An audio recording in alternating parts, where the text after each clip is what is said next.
to support the platform just in case anything like this happens again, you can do it by way of PayPal, Patreon, Cash App, and also by the Anchor. And you can also further support the platform by way of going to the Teespring store or the shoe store that is located in the comment section below.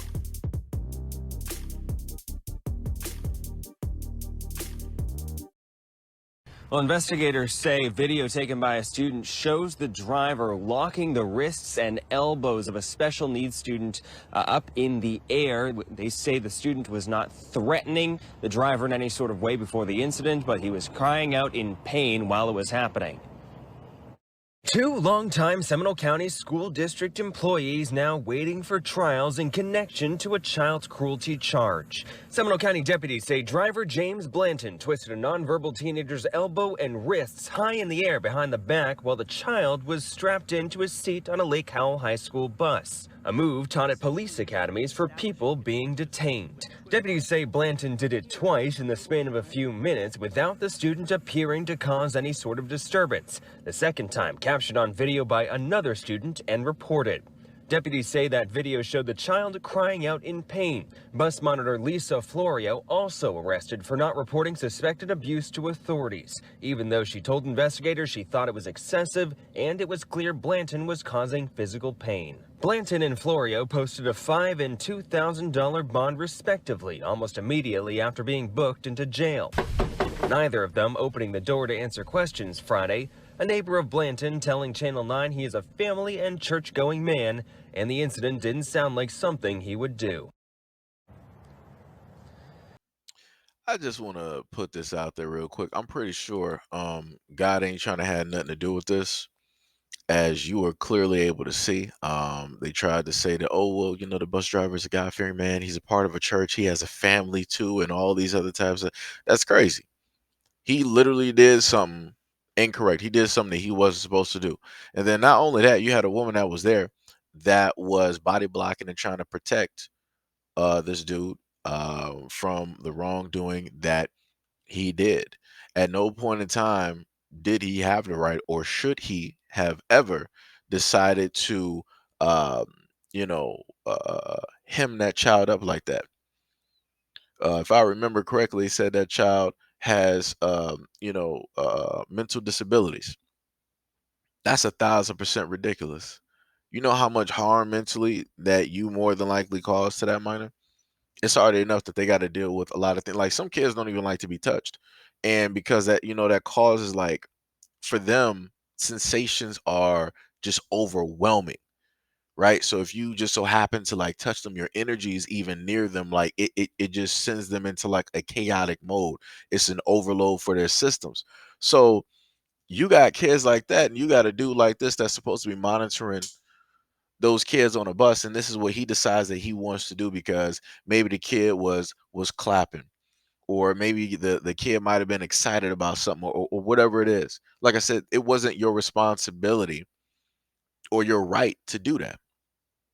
I'm trying to figure out where are the parents at? Like, why is it that whenever these stories come out, I always hear people speaking out for the person that did it? The child is the victim. The perpetrator is the adult, both adults, as a matter of fact. Because not only should the parents be up here suing both of these individuals civilly, they should also sue the school system and the bus company. Matter of fact, I'm not sure if they can sue the school system, but for sure they should sue the bus company because the bus company is the one that hired them. There should be a multitude of lawsuits all over the place, and there should be lawyers, literally raising their hands to take up this case. Because I'm pretty sure, let this have been anybody else, and this was their child, there would have been fire and brimstone directly at their school. Wherever that parent was walking, there's going to be destruction. And like I said, I care the utmost for children because a lot of kids out here do not have a voice. They don't have anybody to represent them.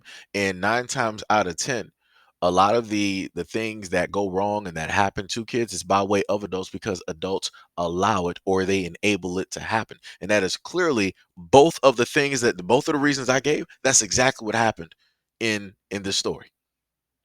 And that's egregious, that's horrendous, and that's ridiculous. And for any parents out there to not be outraged by this, I don't know what to tell you. Because I keep telling people at the end of the day, when it comes to kids, kids are kids. Kids don't ask to be here. They don't ask for the parents that they have or any of the other type of stuff. The only way that kids are able to learn right from wrong is directly from the people, from the environment, and from the experiences that they are allowed to live. And I keep yet again telling people that, yo, at any moment in time, this could easily be your kid. If your kid is going to a public school and you're not picking them up every single day, things like this can sit up there and happen. So you might not like the people, or you might not like the ethnicity or whatever it is, but at the end of the day, as a parent, as a human being, this happened to a child that cannot sit up there and comprehend or protect themselves at all, can't even speak for themselves. So, like I said, it comes to a point in time that yeah, we can feel a certain type of way as black people about certain stuff, and then when it comes to stuff like this, it's vastly different. It's vastly different. So always remember, at any moment in time that you want to happen to write some slick comments, like I've been seeing underneath some of these videos, just remember that this can very easily be your child, because 9 times out of 10, none of y'all are sitting up here homeschooling your kids. You'll come up with all types of excuses on why it is that you can't, and yada yada yada, and you still sending them to public schools or private schools or whatever it is, still enabling the fact that another adult can potentially cause some type of harm directly to your child because they're not in your care for 8, 6, 7, or whatever amount of hours.